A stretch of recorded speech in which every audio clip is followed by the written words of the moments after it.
Es una ley simbólica para la izquierda y urgente para los ciudadanos. Es el cruce perfecto entre la ideología y la política de lo material. Ha tardado toda la legislatura en desatascarse y por fin hay detalles sobre cómo te afecta al bolsillo. Soy Juan Luis Sánchez. Hoy en Un Tema al Día, acuerdo para la ley de vivienda. ¿Qué cambia y por qué tarda tanto?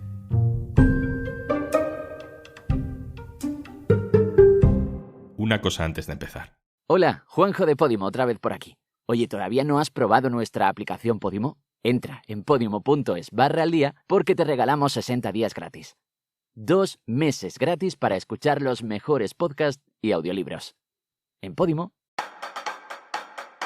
Si nos vamos al acuerdo de legislatura, al pacto de coalición que fundaba el primer gobierno con 2 partidos de izquierdas, encontramos muchos compromisos con mucha raíz ideológica en la izquierda y en los nuevos movimientos sociales de la última década. Feminismo, ley trans, ley mordaza. Muchos de esos compromisos se han cumplido, otros se han cumplido aunque dando algunos problemas y otros se han quedado en nada. Y sin embargo, este gobierno de coalición de lo que más ha acabado presumiendo es de medidas económicas. Claro que en 2019, cuando se firmaron aquellos acuerdos, no sabíamos que venía una pandemia y una guerra. Y ahí es cuando la reforma laboral, los ERTE, las ayudas sociales, la intervención del mercado eléctrico, todo eso ha ido tomando protagonismo. Pero hay algo, hay una ley, hay un compromiso que combina las dos cosas, el simbolismo ideológico y la absoluta necesidad material ciudadana. Es la vivienda. La semana pasada, por fin, el gobierno consiguió los apoyos necesarios en el Parlamento para aprobar la ley de vivienda. Estamos terminando la legislatura, llegan las elecciones y el asunto, y su letra pequeña, vuelve a estar sobre la mesa. Cristina Bolinches, hola. Hola, ¿qué tal? Cristina Bolinches es mi compañera de la sección de economía del diario.es, que se sabe al dedillo en qué consiste este proyecto y cómo ha sido su tramitación. Cristina, hablamos hace 1 año y medio de que esta ley salía del Consejo de Ministros. Ahora ha pasado la negociación parlamentaria. ¿Cómo queda la letra pequeña? La medida más importante y la que más nos ha llamado la atención del acuerdo de la semana pasada es que se mantiene el tope de los alquileres. En el último año, desde la guerra en Ucrania y la espiral de inflación en la que estamos, se introdujo un tope al alquiler del 2%. Este tope al alquiler se va a mantener durante todo este año y el año que viene, en 2024, se sube al 3%. ¿Qué pasa a partir de 2025? A partir de 2025 las viviendas en alquiler ya no van a estar ligadas al IPC, que es lo que pasa ahora. Cuando tú firmas un contrato, siempre pone el año que viene la renta que pagas se revisará en función de cómo ha ido el IPC. Pues a partir de 2025 ya no va a estar ligada a esto, sino que va a estar ligado a un índice que todavía se tiene que hacer, pero bueno, que hay tiempo de aquí a entonces para poder hacerlo. Esta ley habla también de límites de precios en zonas tensionadas. Vamos a recordar qué son las zonas tensionadas, qué requisitos debe tener una zona tensionada y sobre todo quién va a fijar esos requisitos, Cristina. Las zonas tensionadas, por entendernos, es las zonas donde los precios de los alquileres están disparados. Hasta ahora, en la ley que había salido del Consejo de Ministros, había que cumplir varios requisitos al mismo tiempo. Pues a partir de ahora, con este texto nuevo, no. Habrá que cumplir 2 requisitos. Una zona tensionada es allí donde los inquilinos tienen que destinar más de un 30% de su sueldo a pagar el alquiler y todos los gastos que conlleva vivir en una casa, me refiero a pagar la luz, a pagar el gas, a pagar la electricidad, o que en esa zona los precios hayan subido 3 puntos por encima del IPC en los últimos 5 años. Tendrá que ser una cosa o la otra. Esos son los requisitos para que sea declarada zona tensionada. Pero la declaración de zona tensionada la decide una comunidad autónoma. Es decir, si la Comunidad de Madrid, como ya he dicho, no quiere declarar zonas tensionadas porque le parece que es una intromisión a sus competencias, a la libertad de mercado y como lo han explicado, que es así, no lo va a aplicar. Ya hablamos en su día de que esta ley diferenciaba entre el pequeño propietario que tenía su casa alquilada a alguien y el gran propietario que hacía un poco negocio con el alquiler en diferentes inmuebles. ¿Eso cómo está en esta ley después de la negociación parlamentaria? La ley define lo que es un gran tenedor.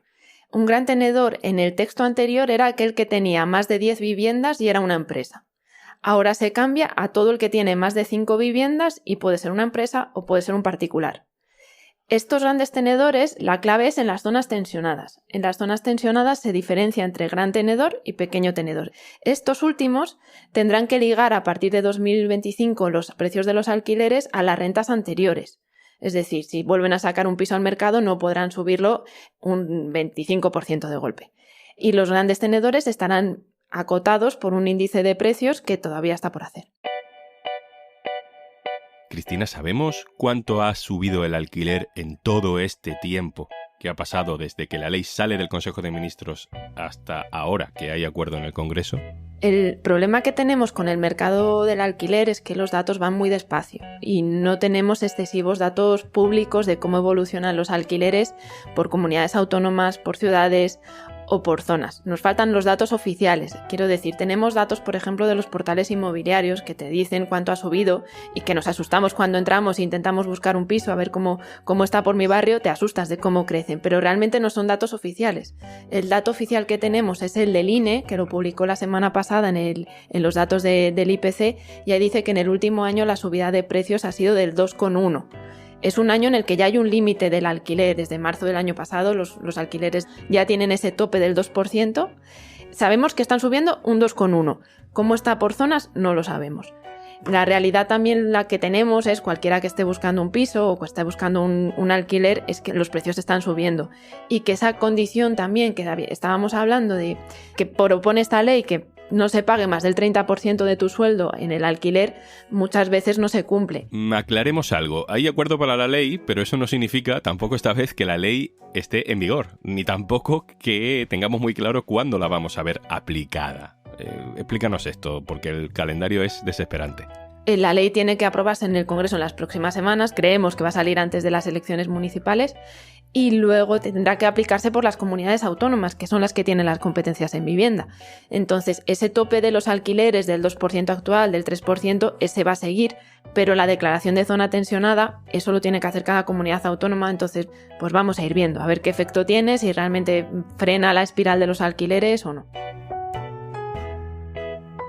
Cristina Bolinches, periodista de Economía del diario.es. Muchas gracias. A vosotros. Vamos ahora a la lectura política de cómo ha salido adelante finalmente esta propuesta. José Enrique Monrosi, compañero, hola. Hola, compañeros. Monrosi sigue la actividad del gobierno y te tengo que preguntar directamente, Monrosi, ¿por qué han tardado tanto? La verdad es que todo lo que tiene que ver con la negociación en torno a la ley de vivienda es apasionante porque atraviesa desde el principio hasta el final la legislatura y retrata muy bien cómo han sido las relaciones entre el Partido Socialista y Unidas Podemos. Esta ley de vivienda ya costó negociarse incluso para el programa de gobierno de coalición progresista justo cuando Pedro Sánchez y Pablo Iglesias llegaron al acuerdo para gobernar juntos. Y luego, cada año de la legislatura se han producido, digamos, momentos muy delicados en torno a la ley de vivienda. Recuerdo que los primeros presupuestos que aprobó el gobierno de coalición en 2020 estuvieron a punto de saltar por los aires ya a cuenta de la negociación de la ley de vivienda. Pedro Sánchez hizo pública una convocatoria para presentar los primeros presupuestos del gobierno de coalición y la noche antes, a medianoche, Pablo Iglesias le dijo que no iba hasta que no tuviese un compromiso por escrito del Partido Socialista de que la ley de vivienda empezaba a tramitarse de manera urgente en el Congreso de los Diputados y que además iba a incluir una limitación de los precios del alquiler, que es algo a lo que el Partido Socialista en principio siempre se había negado. Pero Pedro Sánchez le firmó el papel, le firmó el compromiso. El anuncio de que hay acuerdo parlamentario, de que la ley por fin va a ser aprobada en el Congreso, no lo hace el PSOE, no lo hace Unidas Podemos, lo hacen Bildu y Esquerra.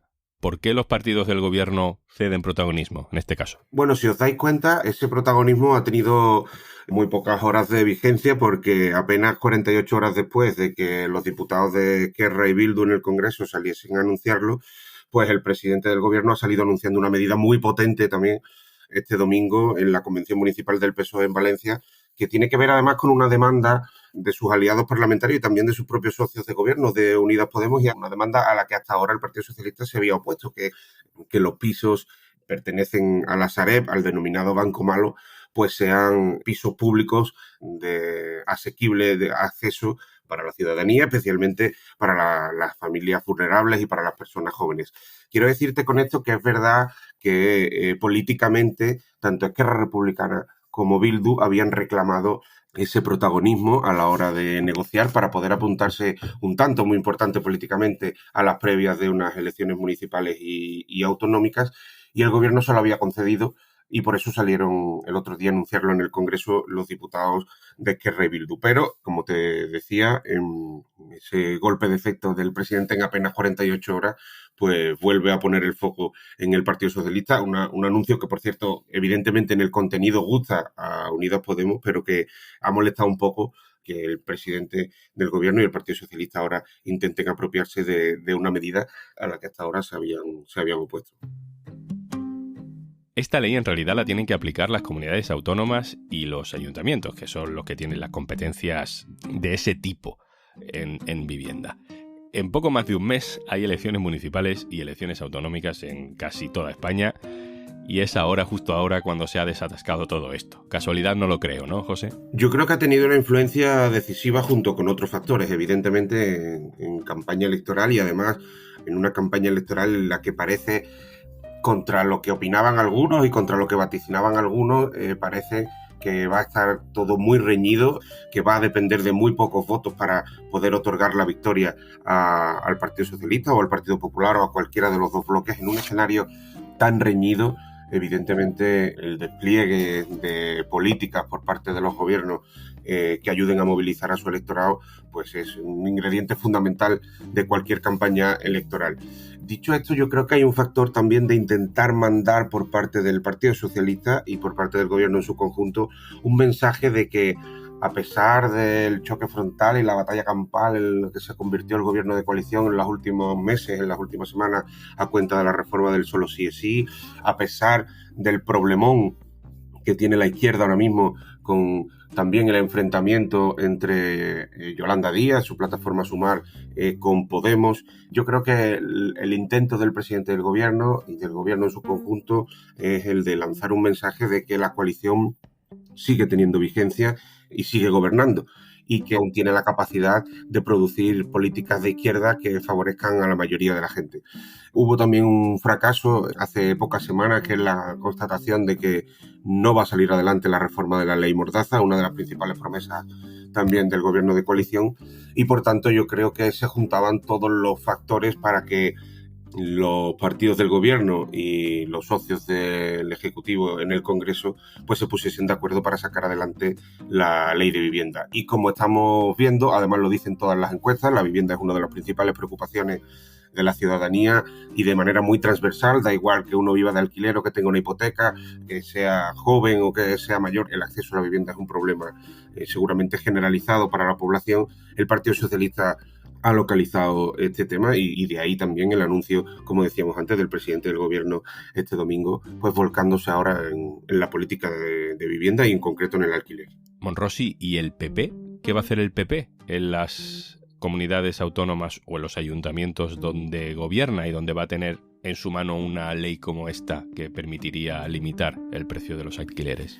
Pues el Partido Popular se ha opuesto frontalmente a la ley de vivienda. Lo ha hecho su líder, Alberto Núñez Feijóo, que ha dicho que la política que debería llevar a cabo el gobierno es la que ya se llevó a finales de los años 90, ¿verdad? Y al principio de los 2000, de liberalizar suelo para construir. Pero es que luego en los territorios, que en gran parte va a depender tanto de las comunidades autónomas como de los ayuntamientos, la aplicación de algunos de los aspectos más importantes de la ley, pues también se ha dicho que no se va a aplicar. Esta ley sí que yo creo que va a tener impacto desigual en el territorio, porque, por ejemplo, Isabel Díaz Ayuso, la presidenta de la Comunidad de Madrid, ya ha dicho que no la va a aplicar, que todo lo que sea de su competencia y todo lo que sea, por tanto, opcional, no lo va a aplicar. No va a decretar zonas de mercado tensionado, de alquiler, que es competencia de la comunidad en este caso, y por tanto tampoco va a promover la limitación de los precios del alquiler. Por tanto, la estrategia electoral del Partido Popular, más allá de problemas concretos, de problemáticas concretas como, yo qué sé, como Doñana, ¿no? Lo que hemos visto estos días en Doñana, o como la ley de vivienda, la estrategia sigue siendo una, que es confrontar con Sánchez cada vez que tenga ocasión. José Enrique Monrosi, compañero, gracias. Gracias a vosotros, compañeros. Y antes de marcharnos, descárgate Podimo. y disfruta de todos nuestros podcasts y audiolibros durante 60 días gratis. Entra en podimo.es/aldía, descárgala en tu móvil y comienza tus 60 días gratis. Esto es Un Tema al Día, el podcast del diario.es. Si te gusta lo que hacemos, necesitamos tu apoyo. Hazte socio, hazte socia en eldiario.es/socio. Este podcast lo producen Carmen Ibáñez, Marcos García Santonja e Izaskun Pérez. El montaje es de Pedro Nogales. Yo soy Juan Luis Sánchez. Mañana, otro tema.